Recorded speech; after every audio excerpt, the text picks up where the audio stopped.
Hi hello అందరికీ నమస్తే. Welcome to my channel Sravanthi Kankati's world. ఈరోజు రెసిపీ వచ్చేసి సన్న కారపూస అండి. ఈ పూసకి మనము పిండి పట్టించాల్సిన అవసరం కూడా లేదు. మనకు సూపర్ మార్కెట్లో దొరికే పిండితోటే ఇంట్లో చేశాను. చాలా క్రిస్పీగా వచ్చాయి. ఇప్పుడు వీటిని ఎలా తయారు చేసుకోవాలో చూపిస్తాను.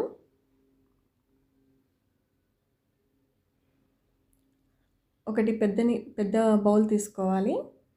అందులో ఒక కప్పు వరకు బియ్యం పిండి నేను ఈ బౌల్ యూజ్ చేశాను. అందులోనే హాఫ్ కప్పు వరకు శనగపిండి కూడా వేసుకోవాలి. ఇప్పుడు ఇందులో రుచికి తగినంత సాల్ట్, అలానే ఒక 1 or 1.5 టేబుల్ స్పూన్ కారం కూడా వేసుకోవాలి. ఇందులో ఒక 2 టేబుల్ స్పూన్ వరకు నువ్వులు, అలానే 1 టేబుల్ స్పూన్ వరకు ఓమా వేసుకోవాలి. ఇప్పుడు వీటిని బాగా కలిసిపోయేదాకా మిక్స్ చేసుకోవాలి.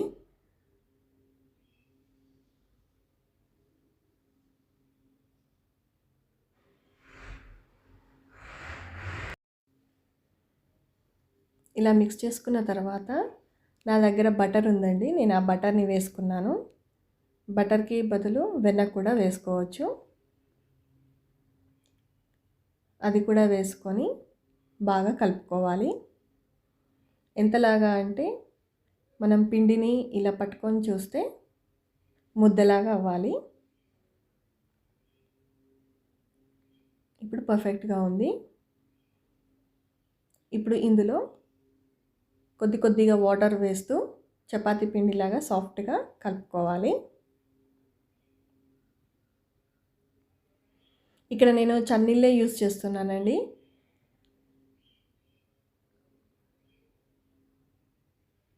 ఇలా చపాతీ ముద్దలాగా కలుపుకొని పక్కకు పెట్టుకోవాలి.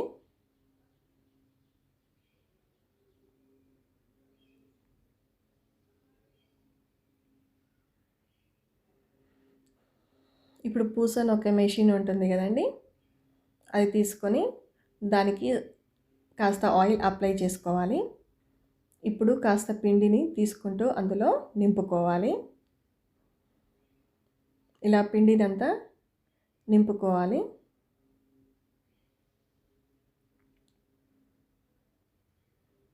ఇప్పుడు స్టవ్ పైన డీప్ ఫ్రైకి సరిపడినంత ఆయిల్ వేసుకొని వేడి చేసుకోవాలి. ఈ ఆయిల్ మీడియంగా ఉంటే సరిపోతుందండి.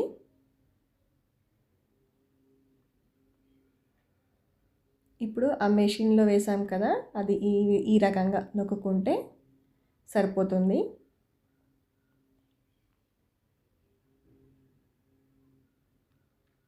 మంటని లో నుంచి మీడియంకి అడ్జస్ట్ చేసుకోవాలి.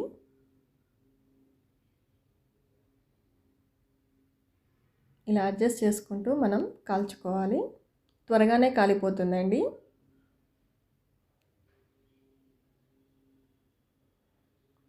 ఇలా ఒక సైడ్ కాలిన తర్వాత ఇంకో సైడ్కి టర్న్ చేసుకొని 1 నిమిషం పాటు కాల్చుకొని తీసుకోవడమే.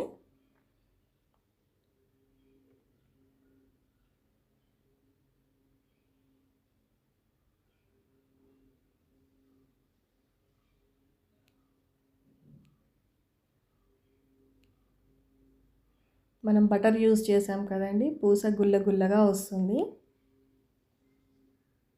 చూసారు కదా, ఇంతే అండి. ఇప్పుడు మీకోసం ఇంకోటి కూడా వేసి చూపిస్తాను.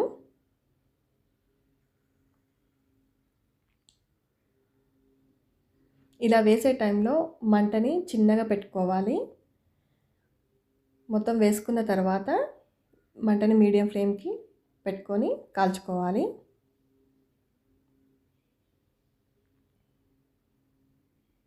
ఇదే విధంగా పిండి అంతా వేసుకోవాలండి.